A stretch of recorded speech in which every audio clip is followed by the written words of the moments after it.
പ്രിയപ്പെട്ടവരെ, നാം സുവിശേഷത്തിൽ നോക്കുമ്പോൾ രണ്ട് സ്ഥലത്താണ് പ്രധാനമായിട്ടും യേശു അത്തിവൃക്ഷത്തെക്കുറിച്ച് പറയുക. ഒന്നാമത്തത് മത്തായിയുടെ സുവിശേഷം 21 അധ്യായം 18 മുതൽ 22 വരെയുള്ള വചനത്തിൽ അവിടെ യേശു അത്തിവൃക്ഷത്തെ ശപിക്കുന്ന സംഭവമാണ് രേഖപ്പെടുത്തിയിരിക്കുന്നത്. ഇതേ സംഭവം തന്നെ മർക്കോസിന്റെ സുവിശേഷം 11 അധ്യായം 12 മുതൽ 24 വരെയുള്ള വചനത്തിൽ രേഖപ്പെടുത്തിയിട്ടുണ്ട്.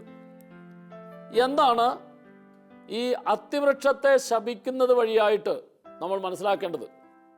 പ്രിയപ്പെട്ടവരെ, യഥാർത്ഥത്തിൽ ഇത് ഒരു അത്തിവൃക്ഷമോ അല്ലെങ്കിൽ ഈ അത്തിവൃക്ഷത്തിൽ നിന്ന് ഫലം കിട്ടാത്തത് കൊണ്ട് യേശു അതിനെ ശപിച്ചു എന്നുള്ളതോ അല്ല.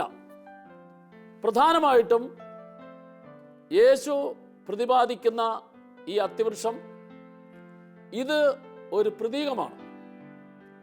സാധാരണ ഇത് വായിക്കുമ്പോൾ ഇങ്ങനെ ചിന്തിക്കും, ഒരു അത്തിവൃക്ഷത്തിൽ ഫലം കാണും എന്ന് കരുതി യേശു അവിടേക്ക് പോവുകയും അതിൽ ഇലകളല്ലാതെ വേറൊന്നും കണ്ടില്ല, അതിൽ നിന്ന് ഫലം കിട്ടിയില്ല, അങ്ങനെ ഫലം കിട്ടാത്തത് കൊണ്ട് ആ അത്തിവൃക്ഷത്തെ ശപിച്ചു. മർക്കോസ് സുവിശേഷത്തിൽ ഇതേ സംഭവം രേഖപ്പെടുത്തുമ്പോൾ അവിടെ പറഞ്ഞിരിക്കുന്നത് മർക്കോസിന്റെ സുവിശേഷം 11 അധ്യായം അതിൻ്റെ 13 വചനത്തിൽ പറയും, അത് അത്തിപ്പഴത്തിൻ്റെ കാലമല്ലായിരുന്നു. അപ്പോൾ അത്തിപ്പഴത്തിൻ്റെ കാലമല്ലാത്ത സമയത്ത് യേശു ഒരു അത്തിവൃക്ഷത്തെ സമീപിക്കുകയും അതിൽ ഫലം കാണുമെന്ന് കരുതി അങ്ങോട്ട് പോവുകയും എന്നാൽ അതിൽ ഫലം കിട്ടാതെ വന്നപ്പോൾ അതിന് ശപിക്കുകയും ചെയ്തു. സാധാരണഗതിയിൽ ഇങ്ങനെ ചിന്തിക്കും, യേശു ചെയ്തത് ശരിയാണോ? അല്ലെങ്കിൽ അത്തിപ്പഴത്തിൻ്റെ കാലമല്ലാത്ത സ്ഥലത്ത് അത്തിവൃക്ഷത്തിൽ ഫലം അന്വേഷിച്ചിട്ട് കിട്ടാതെ വന്നപ്പോൾ ശപിച്ച യേശുവിൻ്റെ മനോഭാവം എന്താണ്? ഇങ്ങനെ വ്യത്യസ്തമായ രീതിയിൽ ചിന്തിക്കുന്ന ഒരു ചിന്തയുടെ തലമുണ്ട്. പ്രിയപ്പെട്ടവരെ, യഥാർത്ഥത്തിൽ നമ്മളോട് മനസ്സിലാക്കണം, ഇവിടെ ഒരു ഫലം തരാത്ത അത്തിവൃക്ഷത്തെക്കുറിച്ചല്ല, മറിച്ച് ഈ അത്തിവൃക്ഷം എന്നുള്ളത് സകല മനുഷ്യ വ്യക്തികളുടെയും പ്രതീകമാണ്. എങ്ങനെയുള്ള മനുഷ്യ വ്യക്തികൾ?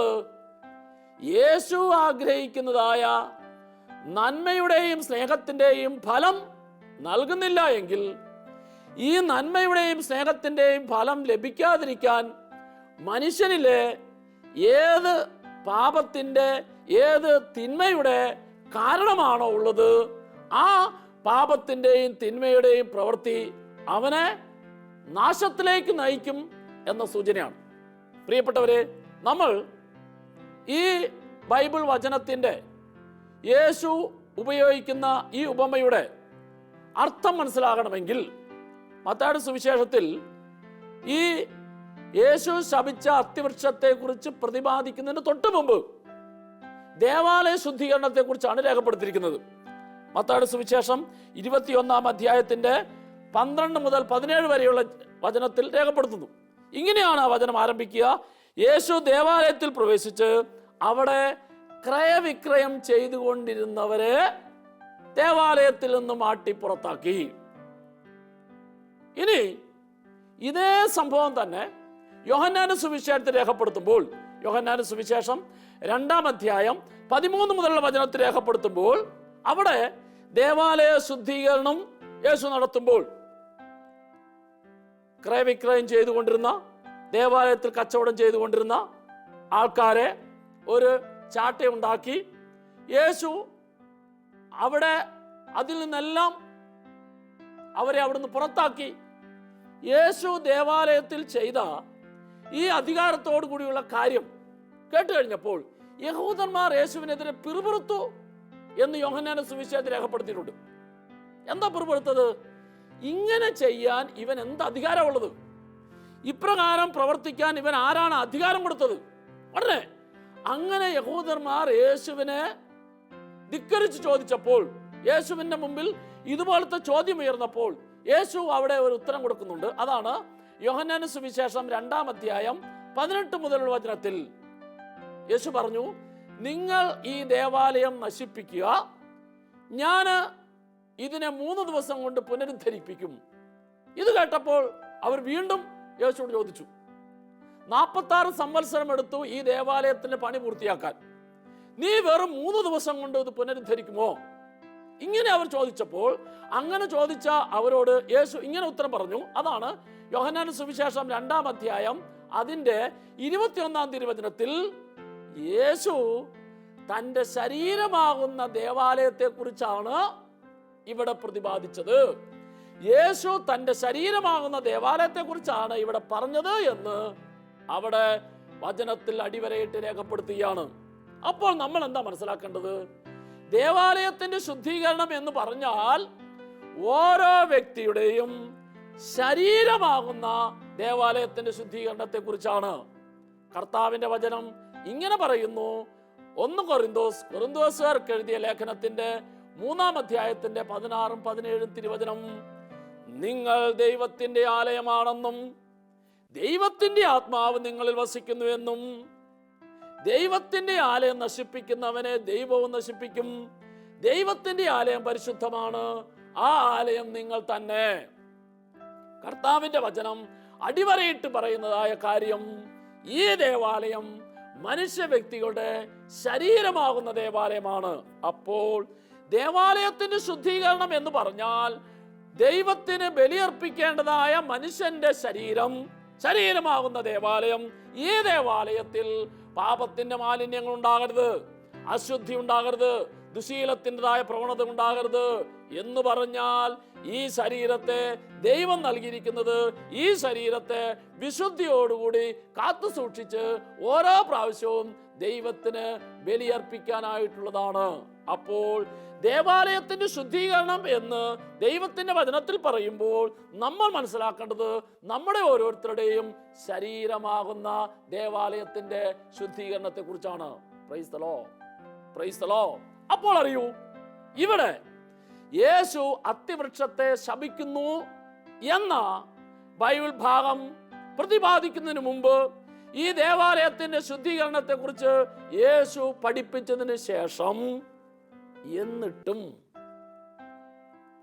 മനുഷ്യ വ്യക്തികളിൽ പാപത്തിന്റെ മാലിന്യം, അതുമായി അതിന്റെ സുഖവുമായി അതിന്റെ താല്പര്യവുമായി കഴിയുന്ന വ്യക്തികളെ കണ്ടപ്പോൾ യേശു അവർക്ക് മനസ്സിലാക്കി കൊടുക്കുന്നതിന് വേണ്ടിയിട്ടാണ് ആ അത്തിവൃക്ഷത്തിന്റെ കാര്യത്തെ കുറിച്ച് പറയുക. പ്രിയപ്പെട്ടവരെ, അത്തിവൃക്ഷം അത് കപടതയുടെ പ്രതീകമാണ്. എന്താണ് കപടത? ഒന്ന് ചിന്തിക്കുന്നു, വേറൊന്ന് പറയുന്നു, വേറൊന്ന് പ്രവർത്തിക്കുന്നു. ചിന്ത, സംസാരം, പ്രവൃത്തി തമ്മിൽ ബന്ധമില്ല. ഇതിനെയാണ് കപടത എന്ന് പറയുന്നത്. നിങ്ങൾ യേശുവിൻ്റെ പഠനം ശ്രദ്ധിച്ചാൽ, യേശു പഠിപ്പിച്ച് ശ്രദ്ധിച്ചാൽ, യേശുവിനെ ഏറ്റവും കൂടുതൽ വേദനിപ്പിച്ചൊരു കാര്യം മനുഷ്യനിലെ കപടതയാണ്. എന്ന് പറഞ്ഞാൽ കർത്താവ് ആഗ്രഹിക്കുന്നത് ഒരു മനുഷ്യ വ്യക്തി എന്ത് ചിന്തിക്കുന്നോ, ചിന്ത നന്മയുടെ, ചിന്ത സ്നേഹത്തിന്റെ, ചിന്ത മറ്റുള്ളവർക്ക് ഗുണം ചെയ്യുന്നതിന്റെ. ഇനി ഈ ചിന്ത നന്മയുടെയും സ്നേഹത്തിന്റെയും മറ്റുള്ളവർക്ക് സന്തോഷം കൊടുക്കുന്നതായ ചിന്തയായാൽ നിന്റെ വാക്കും ഈ ചിന്തക്കനുസരിച്ചുള്ളതായിരിക്കണം. നിന്റെ പ്രവൃത്തിയും ഈ വാക്കുകൾക്കനുസരിച്ചുള്ളതായിരിക്കണം. അപ്പോഴാണ് നീ യഥാർത്ഥത്തിൽ ദൈവത്തിന്റെ മുമ്പിൽ സ്വീകാര്യനായിത്തീരുന്നത്. ഇതില്ലാതെ കപടതയുമായിട്ട് നടക്കുന്ന വ്യക്തികളെ ദൈവം വെറുക്കുന്നു. അങ്ങനെയുള്ളവരെ യേശു താക്കീത് ചെയ്യുന്നതായിട്ട് നമുക്ക് കാണാൻ സാധിക്കും. അതിനുള്ള ഏറ്റവും വലിയ ഉദാഹരണമാണ് മത്തായിയുടെ സുവിശേഷം 23-ാം അധ്യായത്തിന്റെ 13 മുതലുള്ള വചനങ്ങളിൽ. അവിടെ നിയമജ്ഞരെ കുറിച്ചും ഫരിസേയരെ കുറിച്ചും യേശു പറയുന്നത് ഇങ്ങനെയാണ്: കപടനാട്യക്കാരായ നിയമജ്ഞരെ ഫരിസേയരെ നിങ്ങൾക്ക് ദുരിതം, കാപട്യമുള്ള നിയമജ്ഞരെ ഫരിസേയരെ നിങ്ങൾക്ക് ദുരിതം എന്ന് പറയുമ്പോൾ നിങ്ങൾ ഒന്ന് പറയുന്നു, ആ പറയുന്നത് നിങ്ങൾ പ്രവർത്തിക്കുന്നില്ല. നിങ്ങളുടെ പറച്ചിലും പ്രവൃത്തിയും തമ്മിൽ വളരെയധികം വ്യത്യാസമുണ്ട്. അങ്ങനെയുള്ളവരെയാണ് കർത്താവ് കപടനാട്യക്കാരെ എന്ന് പറഞ്ഞത്. അപ്പോൾ നിയമജ്ഞരുടെയും ഫരിസേയരുടേതുമായ പ്രവർത്തികൾ അവർ പറയുന്നത് പോലെയല്ല. അവര് വലിയ വലിയ കാര്യങ്ങൾ മനുഷ്യരെ പഠിപ്പിക്കുന്നു, എന്നാൽ ജീവിതത്തിൽ അത് പ്രാവർത്തികമാക്കുന്നില്ല എന്ന് പറയുമ്പോൾ ജീവിതത്തിൽ പ്രാവർത്തികമാക്കാത്ത കാര്യത്തെക്കുറിച്ച് മറ്റുള്ളവരെ പഠിപ്പിച്ചു കൊടുക്കുന്നു. ഇത്തരത്തിലുള്ള പഠനം കപടതയുടെ പഠനമാണ് എന്ന് യേശു അവർക്ക് താക്കീത് ചെയ്തുകൊണ്ട് മനസ്സിലാക്കി കൊടുക്കുകയാണ്. ഇനി ആ പറച്ചിൽ അങ്ങോട്ട് മുമ്പോട്ട് പോകുമ്പോൾ പ്രിയപ്പെട്ടവരെ, മത്തായിയുടെ സുവിശേഷം 23-ാം അധ്യായം 27, 28 വചനങ്ങളൊക്കെ ആവുമ്പോഴേക്കും യേശു അവിടെ വളരെ ശക്തമായിട്ട് പറയുകയാണ്, കപടനാട്യക്കാരായ നിയമജ്ഞരെ ഫരിസേയരെ നിങ്ങൾക്ക് ദുരിതം, നിങ്ങൾ വെള്ളയടിച്ച കുഴിമാടങ്ങൾക്ക് സദൃശ്യമാണ് എന്ന് പറയുമ്പോൾ പുറമേ നിന്ന് നോക്കുമ്പോൾ വെള്ളയടിച്ച കുഴിമാടം മനോഹരമായിട്ട് കാണപ്പെടുന്നു. പക്ഷേ അതിൻ്റെ ഉള്ളിൽ മനുഷ്യരുടെ അസ്ഥികളും സർവ്വവിധ മാലിന്യങ്ങൾ കൊണ്ട് നിറഞ്ഞിരിക്കുന്നു. ഇതുപോലെയാണ് നിങ്ങളുടെ ഉള്ളും. പ്രിയപ്പെട്ടവരെ, നമ്മൾ മനസ്സിലാക്കേണ്ടത് യേശു ക്രിസ്തു ഇതിലൂടെ അർത്ഥമാക്കുന്നത് എന്നും എപ്പോഴും നിന്റെ ഹൃദയം പരിശുദ്ധമായിരിക്കണം, ഹൃദയം വിശുദ്ധിയുള്ളതായിരിക്കണം. ജെറമ്യാ പ്രവാചകന്റെ പുസ്തകം 17-ാം അധ്യായം അതിന്റെ 9-ഉം 10-ഉം തിരുവചനത്തിൽ ഇങ്ങനെ പറയുന്നു, ഹൃദയം മറ്റെന്തിനേക്കാൾ കാപഠ്യമുള്ളതാണ്, ശോചനീയമാംവിധം ദുഷിച്ചതാണ്, അതിനെ ആർക്കാണ് മനസ്സിലാക്കാൻ സാധിക്കുക? അപ്പോൾ ലോകത്തിലെ ഒരു മനുഷ്യർക്ക് മനസ്സിലാക്കാൻ സാധിക്കാത്ത നിന്റെ ഹൃദയത്തിന്റെ അവസ്ഥ, ഈ ഹൃദയത്തിൽ കപടതയുണ്ടാകരുത്, കാപഠ്യവുമായിട്ട് നീ നടക്കരുത് എന്ന് ശ്രദ്ധിക്കൂ. ഇത്രയും യേശു പ്രതിപാദിക്കുമ്പോൾ ഇനി ആദ്യം പറഞ്ഞ ആ യേശു ശപിച്ച അത്തിവൃക്ഷത്തിന്റെ ആ കാര്യത്തിലേക്ക് വരൂ. ഇവിടെ ദേവാലയ ശുദ്ധീകരണം കഴിഞ്ഞ് മനുഷ്യന്റെ ഹൃദയത്തിൽ, ജീവിതത്തിൽ, ശരീരത്തിൽ ഉള്ളതായ എല്ലാ അശുദ്ധിയെയും കഴുകിക്കളയണമെന്ന് പഠിപ്പിച്ച യേശു ഈ പഠിപ്പിച്ചു കഴിഞ്ഞ് നഗരത്തിലേക്ക് പോകുമ്പോൾ, പ്രിയപ്പെട്ടവരെ, അതാണ് അത്തിവൃക്ഷത്തെ ശപിക്കുന്നു എന്ന ബൈബിൾ വചനത്തിന്റെ ആ ഹെഡിങ്ങിൽ ഇങ്ങനെയാണ് വചനം തുടങ്ങുന്നത്, പ്രഭാതത്തിൽ യേശു നഗരത്തിലേക്ക് പോകുമ്പോൾ അവന് വിശന്നു. ഇവിടെ നമ്മൾ മനസ്സിലാക്കണം, നഗരത്തിലേക്ക് പോകുമ്പോൾ, നഗരം ജനങ്ങൾ നിറഞ്ഞിരിക്കുന്ന സ്ഥലമാണ്. അപ്പോൾ ശരീരമാകുന്ന ദേവാലയത്തിന്റെ പരിശുദ്ധിയെ കുറിച്ച് പഠിപ്പിച്ചിട്ട് ശരീരമാകുന്ന ദേവാലയത്തിന്റെ പരിശുദ്ധിയെ കളങ്കപ്പെടുത്തുന്ന കാര്യങ്ങളെല്ലാം മനുഷ്യൻ തൻ്റെ ശരീരത്തുനിന്ന് ശുദ്ധീകരിക്കണമെന്ന് പഠിപ്പിച്ചിട്ട് വീണ്ടും യേശു ജനക്കൂട്ടം താമസിക്കുന്ന സ്ഥലത്തേക്ക്, നഗരത്തിലേക്ക് പോകുമ്പോൾ അവന് വിശന്നു. യേശു വിശപ്പ് എന്ന വാക്ക് ഉപയോഗിക്കുമ്പോൾ അവിടെ എല്ലാം ഒരു മനുഷ്യൻ പോലും പാപം മൂലം, ലോകസുഖം മൂലം, ജഡിക പ്രവണത മൂലം നശിക്കരുത്.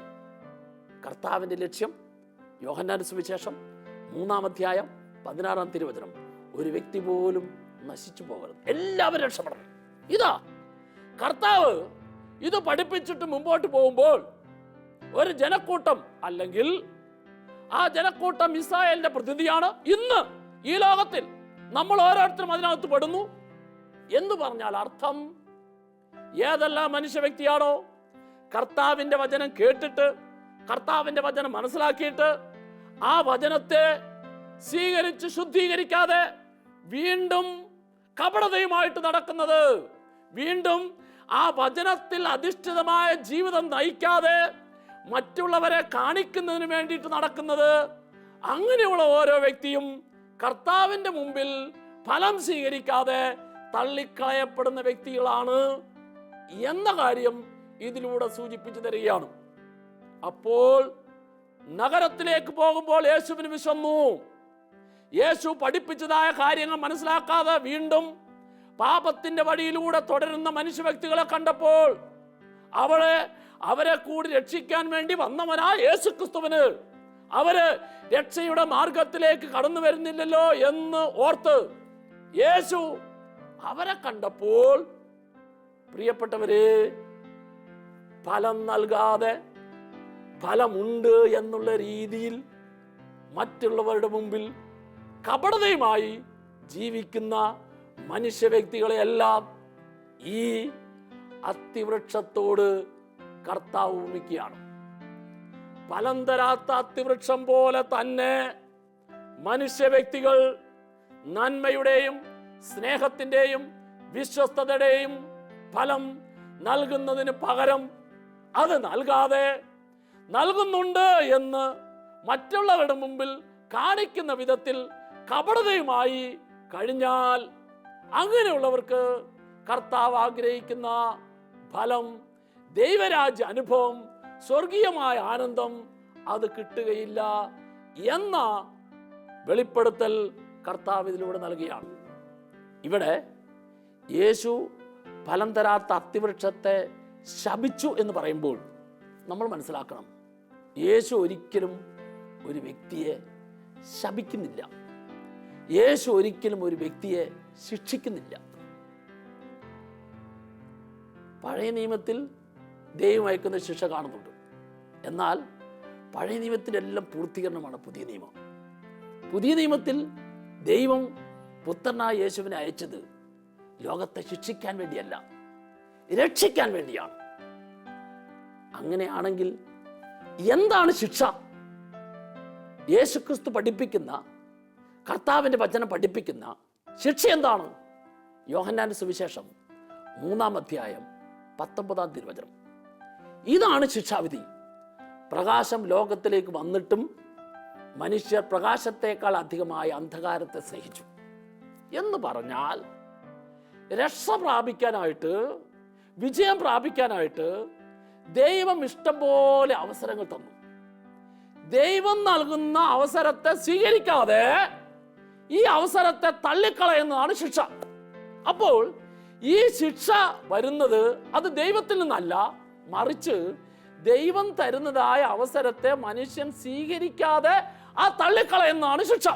ഇതുപോലെ ഇവിടെ ശാപം എന്ന് പറഞ്ഞാൽ യേശു ശപിക്കുന്നു എന്നുള്ളതല്ല അർത്ഥം, മറിച്ച് യേശു ഒരു വ്യക്തിയെ എങ്ങനെയെങ്കിലും രക്ഷപ്പെടുത്താനായിട്ട് വഴി തുറക്കുമ്പോൾ ഈ തുറക്കുന്ന വഴിയെ സ്വീകരിക്കാതെ അവൻ ലോകത്തിൻ്റെയും പാപത്തിൻ്റെയും വഴിയിലൂടെ സഞ്ചരിക്കുന്നതാണ് അവനിലെ ശിക്ഷ അല്ലെങ്കിൽ ശാപം എന്ന് പറയുന്നത്.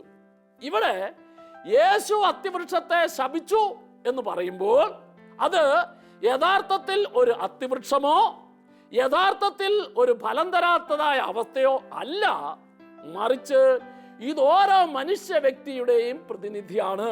എന്ന് പറഞ്ഞാൽ തിന്മയിൽ നിന്ന് നന്മയിലേക്ക് കടന്നു വരാൻ, പാപത്തിൽ നിന്ന് പുണ്യത്തിലേക്ക് കടന്നു വരാൻ, അവിശ്വസ്തതയിൽ നിന്ന് വിശ്വസ്തതയിലേക്ക് കടന്നു വരാൻ, തെറ്റിൽ നിന്ന് ശരിയിലേക്ക് കടന്നു വരാൻ ദൈവം ഇഷ്ടം പോലെ അവസരം നൽകിയിട്ടും മനുഷ്യൻ ആ അവസരത്തെ സ്വീകരിക്കാതെ അവൻ ചെയ്തുകൊണ്ടിരിക്കുന്ന തെറ്റ് തന്നെയാണ്, പാപം തന്നെയാണ് ശരി എന്ന് കരുതി ആ രീതിയിൽ മുമ്പോട്ട് പോയാൽ അവന്റെ തെറ്റ് അവനെ ശപിക്കും, അവന്റെ പാപം അവന് നാശം കൊടുക്കും, അവൻ ചെയ്യുന്ന തിന്മ അവനെ അടിമത്വത്തിലേക്ക് നയിക്കും. ഇതാണ് കർത്താവ് ഇതിലൂടെ നമുക്ക് പറഞ്ഞു തരാൻ ആഗ്രഹിക്കുന്ന കാര്യം. പ്രിയപ്പെട്ടവരെ, കുറച്ച് നാളുകൾക്ക് മുമ്പ് 6 മാസമായിട്ട് 2 കാലിലും പ്ലാസ്റ്റർ ഇട്ട് നടക്കാൻ സാധിക്കാതെ വളരെയധികം വിഷമിച്ചിരിക്കുന്ന ഒരു സഹോദരൻ ആശുപത്രിയിൽ ചെന്നപ്പോൾ, മറ്റ് രോഗികളെ കാണാൻ വേണ്ടി ചെന്നപ്പോൾ ഈ വ്യക്തിയെയും തൊട്ട് സമീപത്തുള്ള മുറിയിൽ കാണാനിടയായി. ഞാൻ അദ്ദേഹത്തോട് കുറച്ച് സമയം സംസാരിച്ചു. അപ്പോൾ എന്താണെന്നറിയാൻ സംഭവിച്ചത്, ഡിവൈൻ ധ്യാന കേന്ദ്രത്തിൽ ഈ സഹോദരന് 5 പ്രാവശ്യം ധ്യാനം കൂടാൻ അവസരം കൊടുത്തു. 5 പ്രാവശ്യം കിട്ടാൻ കാരണം ഇയാള് 15 വർഷമായിട്ട് മദ്യത്തിന് അടിമയാണ്. ഈ മദ്യപാനത്തിൽ നിന്ന് മോചനം പ്രാപിക്കാനായിട്ട് 5 പ്രാവശ്യം കർത്താവ് അവസരം കൊടുത്തു. ആ അവസരത്തെ സ്വീകരിക്കാതെ എന്ന് പറഞ്ഞാൽ മദ്യത്തെ എന്നേക്കുമായിട്ട് ഉപേക്ഷിച്ച് ജീവിക്കുന്നതിന് പകരം ധ്യാനം കൂടി കുറച്ചു നാൾ പിടിച്ചു നിൽക്കും, വീണ്ടും പഴയ തന്നെ ആവർത്തിച്ചപ്പോൾ പ്രിയപ്പെട്ടവരെ, ആ സഹോദരൻ മദ്യപിച്ച് റോഡിലൂടെ നടക്കുമ്പോൾ ഒരു വാഹനം അയാൾ അപ്രതീക്ഷിതമായിട്ട് ഇടിച്ചു വീഴ്ത്തി. അങ്ങനെ വാഹന അപകടത്തിൽ സംഭവിച്ചതിന് ഫലമായിട്ടാണ് ഇപ്പോൾ 2 കാലയിലും പ്ലാസ്റ്റർ ഇട്ടിട്ട് 6 മാസമായിട്ട് കിടക്കുന്നത്. എന്താ കാരണം? കർത്താവ് അയച്ച ശിക്ഷയല്ല അവന് സംഭവിച്ച ആ അപകടം, മറിച്ച് അവന്റെ ജീവിതത്തിലെ നാശകാരണമാകുന്ന മദ്യപാനത്തിൽ നിന്ന് രക്ഷപ്പെടാനായിട്ട് ദൈവം 5 പ്രാവശ്യം അവസരം കൊടുത്തിട്ടും കൊടുത്ത അവസരത്തെ സ്വീകരിക്കാതെ അതിനെ തള്ളിക്കളഞ്ഞപ്പോൾ ആ തള്ളിക്കളഞ്ഞതാണ് ഇപ്പോൾ അവന്റെ ജീവിതത്തിൽ ഈ അപകടമായി അവന് ഈ അവസ്ഥയിൽ കിടക്കാൻ കാരണം. ഞാൻ ആ സഹോദരനോട് കാര്യങ്ങൾ പറഞ്ഞ് മനസ്സിലാക്കി കൊടുത്തു, പ്രാർത്ഥിച്ചു. പ്രിയപ്പെട്ടവരെ, അതിനുശേഷം ആ സഹോദരൻ വീണ്ടും ഡിവൈനിൽ വന്ന് ധ്യാനം കൂടി. അവൻ 15 വർഷമായിട്ട് അടിമപ്പെടുത്തിയിരുന്ന മദ്യപാനത്തെ, 5 പ്രാവശ്യം ധ്യാനം കൂടിയിട്ട് ഉപേക്ഷിക്കാൻ പറ്റാത്ത മദ്യപാനത്തെ 6ാമത്തെ പ്രാവശ്യം ധ്യാനത്തിൽ കൂടി എന്നേക്കുമായിട്ട് ഉപേക്ഷിക്കാൻ തീരുമാനമെടുത്തു. വളരെ നല്ല രീതിയിൽ ഇപ്പോൾ ആ സഹോദരൻ ജീവിതം നയിക്കുന്നു. Praise the Lord. ഞാൻ പറഞ്ഞത്, ഒരിക്കലും ദൈവമല്ല മനുഷ്യനെ ശിക്ഷിക്കുന്നത്. ദൈവം ഒരിക്കലും മനുഷ്യനെ ശപിക്കുകയല്ല. പിന്നെ ഈ ശിക്ഷ, ശാപം എന്നെല്ലാം പറയുന്നത് രക്ഷപ്പെടുത്താനായിട്ട് ദൈവം തരുന്ന അവസരത്തെ മനുഷ്യൻ സ്വീകരിക്കാതെ അവൻ തള്ളിക്കളയുന്നതാണ് അവന്റെ ജീവിതത്തിൽ ശിക്ഷയും നാശവും ശാപവും ഒക്കെ ആയിട്ട് മാറുന്നത്. വളരെ കൃത്യമായിട്ടൊരു വചനം നമ്മൾ അടിവരയിട്ട് ജീവിതത്തിൽ സ്വീകരിക്കണം. റോമാലേഖനം 8-ാം അധ്യായം 1-ാം തിരുവചനം, യേശുക്രിസ്തുവിനോട് ഐക്യപ്പെട്ടിരിക്കുന്നവർക്ക്, യേശുക്രിസ്തുവിനോട് ഐക്യപ്പെടാൻ തയ്യാറാകുന്നവർക്ക്, യേശുക്രിസ്തുവിനോട് ഐക്യപ്പെടുക എന്ന് പറഞ്ഞാൽ ലോകസുഖത്തെ, പാപസുഖത്തെ, ജഡിക സുഖത്തെ, ഒരു മനുഷ്യന് താൽക്കാലികമായിട്ട് സന്തോഷം നൽകുന്ന ഏത് തിന്മയുടെ സുഖത്തെയും വിട്ടിട്ട് യേശുക്രിസ്തുവിനോട് ചേർന്ന് നിൽക്കാൻ തയ്യാറാകുന്ന ഒരു വ്യക്തിക്കും ഈ ലോകത്തിലെ ഒരു തിന്മയുടെ ശക്തിക്കും തൊടാൻ സാധിക്കില്ല, നശിപ്പിക്കാൻ സാധിക്കില്ല. അതിനാൽ യേശുക്രിസ്തുവിനോട് ഐക്യപ്പെട്ടിരിക്കുന്ന വ്യക്തികൾക്ക് ശിക്ഷാവിധിയില്ല.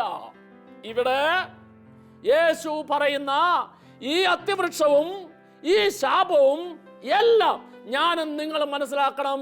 എന്നെയും നിങ്ങളെയും കാര്യം പഠിപ്പിക്കുന്നതിന് വേണ്ടിയിട്ട് കർത്താവ് ഉപയോഗിച്ചിരിക്കുന്ന ഉപമയാണ്, അല്ലെങ്കിൽ എൻ്റെയും നിങ്ങളുടെയും പ്രതിനിധിയാണ്, പ്രതീകമാണ് ഈ അത്തിവൃക്ഷം എന്ന് നമ്മൾ മനസ്സിലാക്കണം. Hallelujah, hallelujah. പ്രിയപ്പെട്ടവരെ, ഞാൻ സൂചിപ്പിച്ചു, സുവിശേഷത്തിൽ 2 അത്തിവൃക്ഷത്തെയാണ് പ്രധാനമായിട്ട് നമ്മൾ കാണുന്നത്. അതിലൊന്നാമത്താണ് യേശു ശപിച്ച അത്തിവൃക്ഷം. 2ാമത്തെ അത് ഫലം തരാത്ത അത്തിവൃക്ഷം.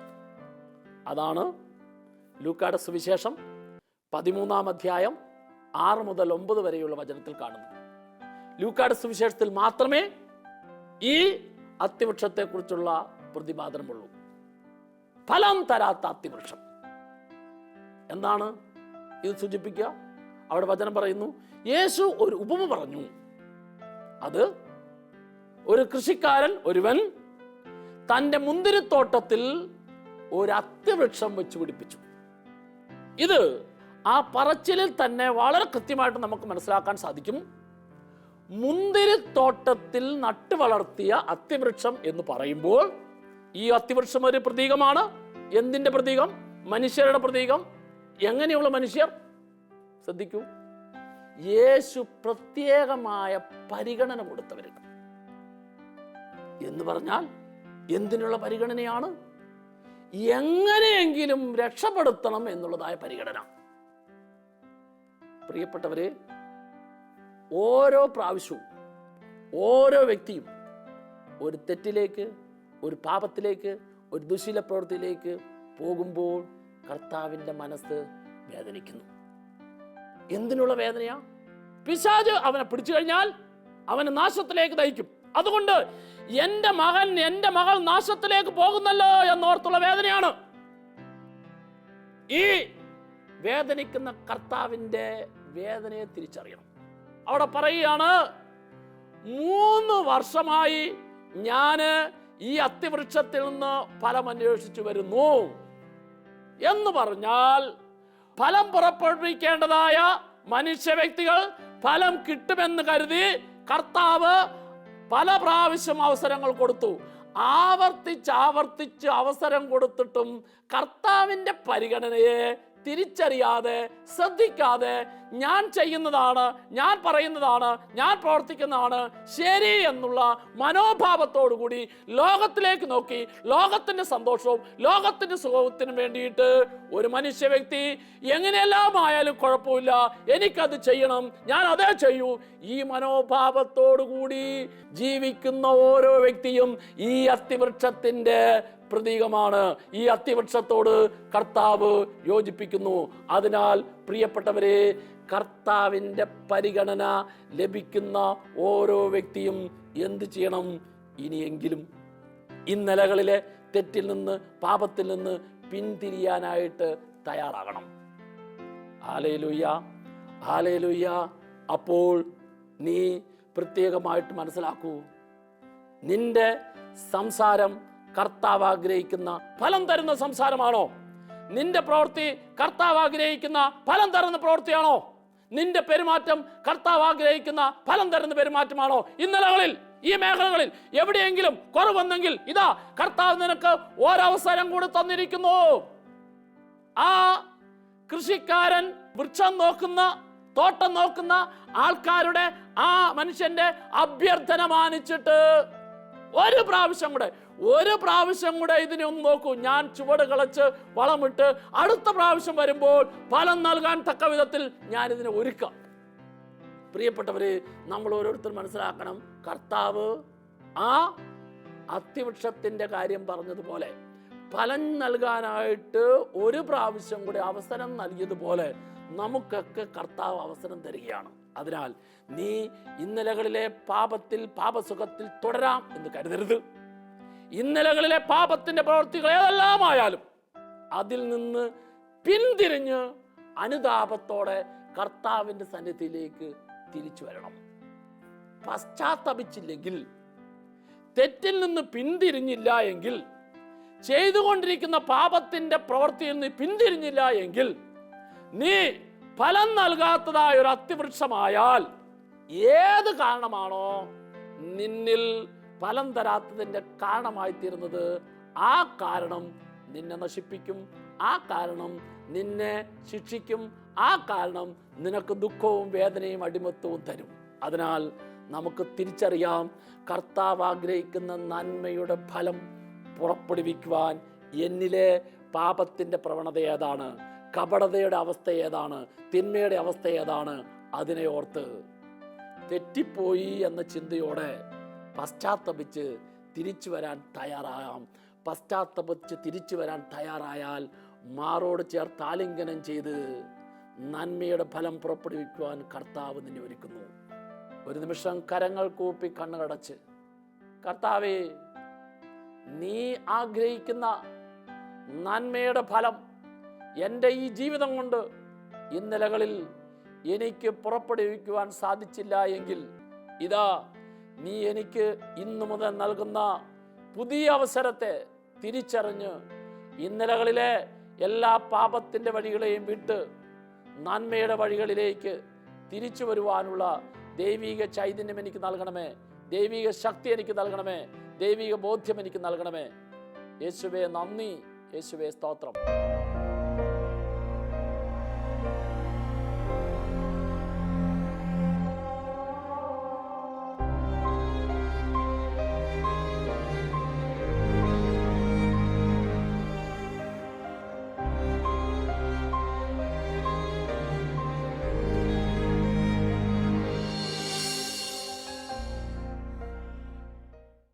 വിശദ വിവരങ്ങൾക്ക് director, divine vision, divine retreat centre, Muringoor, Chalakudy 680316, Kerala, south India. Telephone 0091-480-270-8098, 0091-480-270-2613.